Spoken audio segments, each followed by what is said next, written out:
The Phantom Menace. Is it really that bad? Here are 6 things the Phantom Menace got right. So,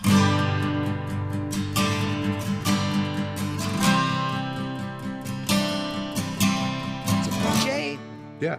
would you say that the Phantom Menace is the twilight of the Star Wars universe? If by that you That's mean a stupid ass question. if, now, which now are we talking Twilight, the movie with Paul Newman back in the 80s, or the Twilight series? Yeah, I don't know. Yeah.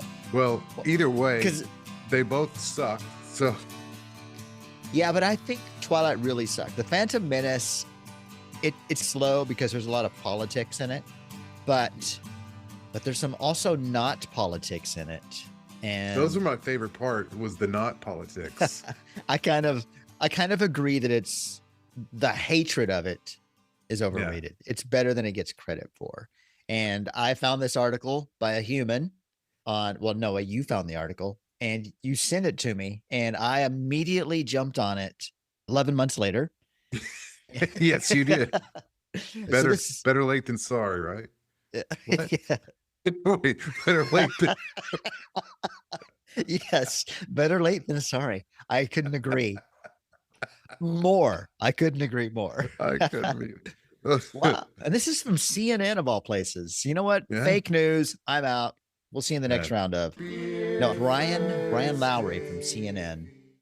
Why is this Well, I on mean, CNN? It's not news. it's CNN, but it says SEENN. So I mean, Oh, yeah. CNN. What Yeah. what are you seeing in? What Yeah. are you looking at? CNN No, the Brian movies. Lowry is a very established analyst for the CNN folk lore. Oh, does he is an analysis person. Yes, he's an Like anal ISIS. movies Anal-isis. or what does he analyze?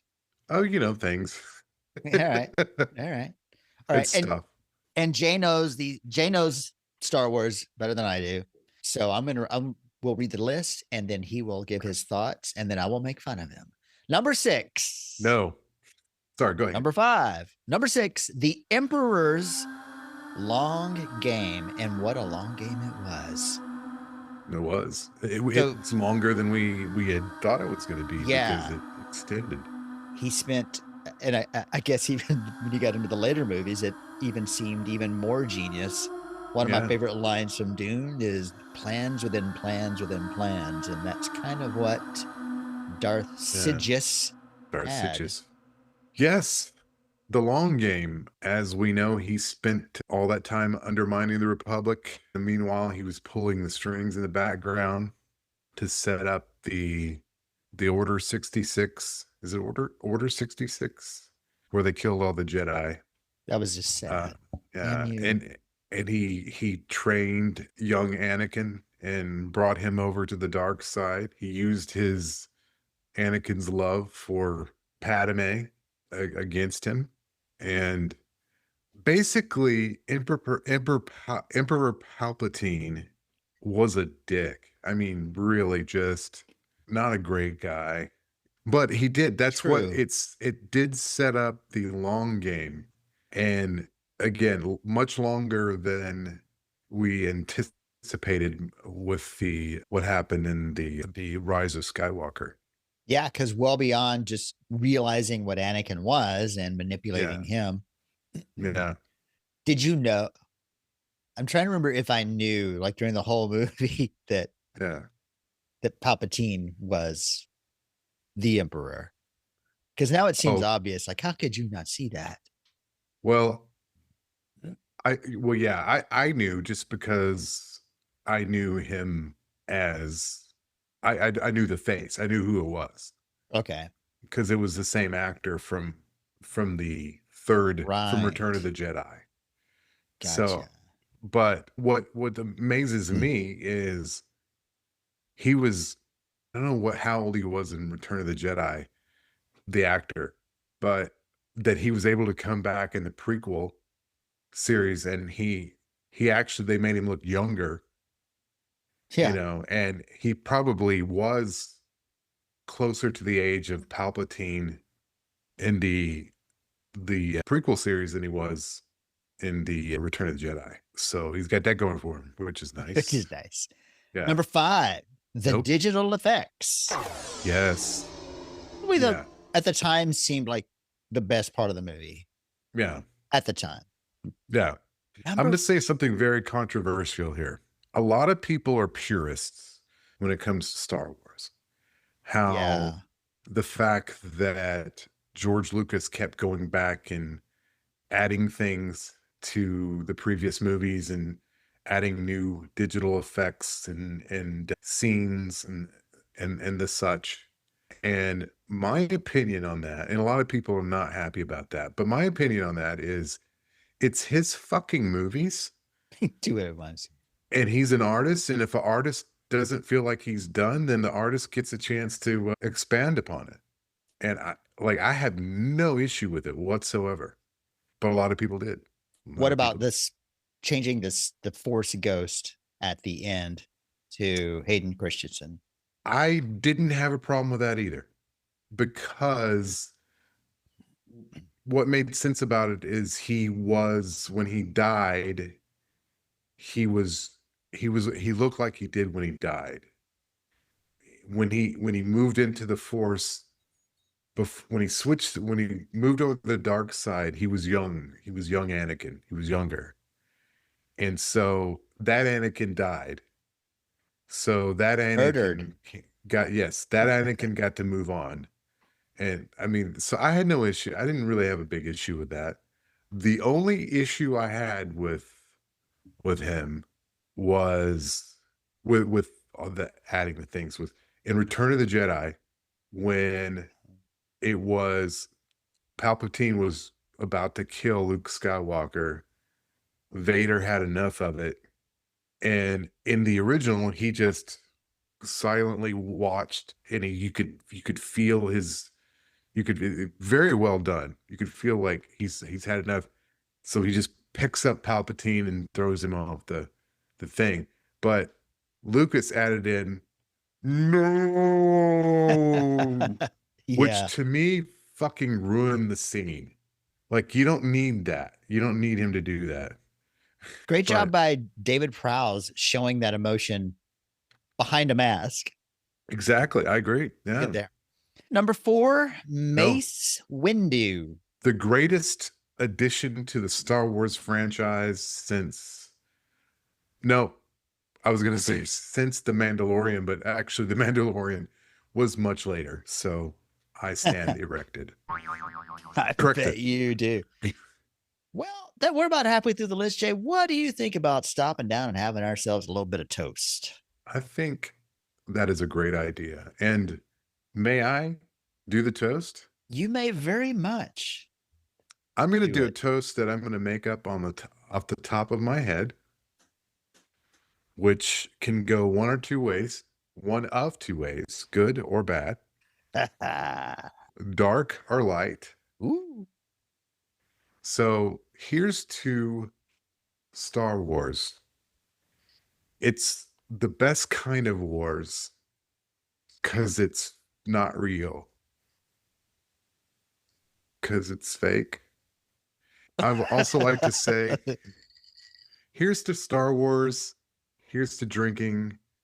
Here is to Han shot first. Cheers to that. Yeah. Yeah, I don't have any issues. I liked all the extra stuff, the extra effects. I'm glad you said Han, because I meant to say Han shot first, and then I forgot. So, glad you said that. All right, number 3. No. This might be the saddest tale ever told. Darth Maul. First of all, Darth Maul is the best thing to happen to the Star Wars franchise since Mace Windu and The Mandalorian. Now, I don't, other than the cool purple lightsaber, I don't see I like Mace Windu, like Samuel L. Jackson, but Darth Maul, he's a legit badass character in so many ways. And there were a lot of people that were like, including myself, were just I mean, I know it was a shocker that he got cut in half and killed at the end, but well, cut in half. And I'm like, son of a bitch, because he was so good. I was hoping he was going to be back for the Yeah. next film. But honestly, but then they brought him back. Star Wars brought him back, made him canon again. And I like the way they brought it. Matter of fact, they're doing a new Star Wars show, one of the animated shows where they do it's the kind of the, I don't know. Fuck, I don't know. What was the question? Anyway, he's going to be back in that. And of course, you saw Solo, the Han movie, Yeah. the Han Solo movie. He was in that. He made a surprise appearance in that. Yeah. But I like that they brought him back. But he was good. He was a good bad guy. Not good in a good way, but good in a just between his athleticism from the acrobatics, and then yeah. he looked cool with a black costume, that dual lightsaber thing that you said, a lightsaber. Lots of coolness. Oh yeah, yeah. He was a good. He wasn't Darth Vader, but he was definitely a good successor to Darth Vader. Number 2, cast. That would be a yes. Number 2, what's that? A predecessor. Yes. Such a predecessor. Casting Ewan McGregor and Liam Neeson. Jesus, man. Come on. Ewan McGregor. That guy. Are you going to say it? Because you're going to say it, aren't you? What? Say it. Go ahead and say it. So good. Greatness. Awesome. Ewan McGregor, he's one of my favorite actors, period. But he embodies, and God rest his soul, he embodies Obi-Wan Kenobi better than Sir Alec Guinness. He makes it his own, but he's still very convincing as a younger Obi-Wan. He did a good job. You can see this in those movies and in his own series. He did a good job of mimicking Alec Guinness's mannerisms. Yeah. Where it's the same guy. I mean, yeah. And then he does like the face rubs, and he just does a lot of things that were very Alec Guinness, Ben Kenobi. Yeah. Like. And then Liam Neeson. I mean, he went from Naked Gun to Star Wars. I mean, what a transition. Yeah. He has range, does he not? He really does. He really, really does. Kind of the same as Darth Maul. I would have liked to have seen him in a few more movies, but yeah, I get it. Well, he did make an appearance in the Obi-Wan show, though. True. Yeah. And number 1. No. Okay. All right. Well, then, Beerheart, what do you think? We won't get to number 1 because Jay said no. No.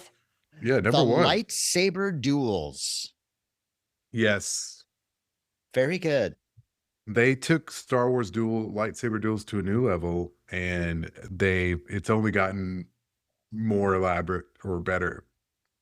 More elaborate, more from there. I mean, initially, what we saw in Star Wars was kind of lame in comparison. Yeah. But and not to mention not just that, but the music that John Williams came up with for the battle between Darth Maul and Qui-Gon Jinn and Obi-Wan, that song Duel of Fates, that was a beautiful piece of music. And I have to listen to that again. Yeah. Oh gosh, it's so good. Because it had a choir. It had people singing. Well, not singing, but they didn't do that previous to that. And it was really just cool as shit. In retrospect, going back and looking at this Phantom Menace, I was one of those people that thought it wasn't great. Wasn't definitely not my favorite Star Wars movie. But going back and watching it, it was a really good Star Wars movie. And I'm going to say something else controversial again. Jar Jar Binks. Oh boy. Not so bad. Not so bad. I think part of the reason is the way it was filmed that was, I guess, a European style or a British style where it was very bland, I guess, not overly dramatic. Right. And I didn't really like that. I think they could have made it just normal drama. Yeah. Because I think that blandness made Jar Jar seem that much worse. Like the contrast there was, it exaggerated how annoying he was. That's a really good point. Yeah. I Now see I don't that. want to I'm not trying to make an excuse for Jar Jar because I don't think he was necessary. And I think that is proven by the fact that he is totally calmed down by the next movie. Yeah. That's true. Well, it's interesting By the also. time he got his shit together. Yeah. Well, what's interesting is like Star Wars, Return of the Jedi, Empire Strikes Back, Return of the Jedi. Those movies were not the. It wasn't because of the actors. It's just because of how it was and how it was written. Yeah. Those weren't Oscar-winning acting roles. I mean, these were, some of it was pretty cheesy, and so was Phantom Menace. And Phantom Menace was just following what was before, and then the acting. It's kind of like a Godzilla movie. Like our friend Brian says, he goes, if the Godzilla movie is like a really good movie, then they have failed. That is not their job. That's Yeah. not what we wanted. But I love Star Wars, as you know, and I know. I think the Phantom Menace has, as it said in the article, I think it has aged well. So yeah, America. Good job, America. Good job, America. On your Star Wars. Well, good job to you, dear patron, for listening to us, or listener, if you're not a patron. Thank you for listening. This has been a fantastic topic that Shane thought of 9 months ago. And I just want to say, actually, I sent him the email. He thought of it, but I put a little earworm in his brain. But anyway, 10 and 1, half a dozen of the other. Basically, this has been a great round, and I think you enjoyed it as much as I did. And I think I just heard YYZ. Does that mean it's over? It's, yeah, we got out. We're getting out early. Yeah. All right. Well, thank you for listening. I do hope you come back here next week, because we love to have you. How come I can't ever land the plane, Shane? You just like to soar. I just like to soar. I'm a soarer. And if you like to soar, if you like to soar, come back and soar with us next week on another amazing, fantastic, blockbuster round of Beer Thursday theme song. On behalf of the flight crew, thank you for flying with us, and have a pleasant day.